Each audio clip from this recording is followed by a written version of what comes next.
all my money and all my land went away. And by 2010, I was living under a bridge in a subdivision that I developed and now had a cow pasture on it instead of the golf course that I played.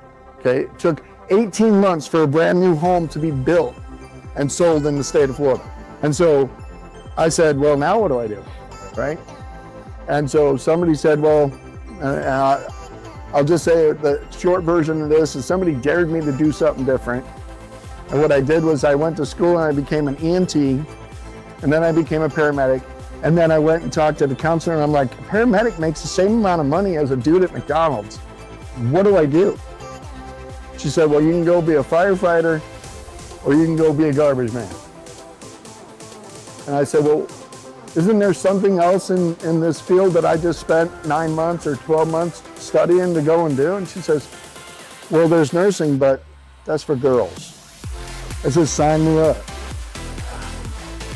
She didn't know me, right? So I became valedictorian, which was not even possible with the grades I got in high school, but I became valedictorian of my nursing class. I went through paramedic school and nursing school, which is typically not done. And I did that because I was living under a bridge and my student loans were paying for it, and that was all I could really afford to do was go to school, learn, and work. So I went to school Monday through Thursday, and then I worked Friday, Saturday, Sunday at the hospital as a tech. And I learned a lot of really cool stuff. I learned one thing that I learned was I was an adrenaline junkie.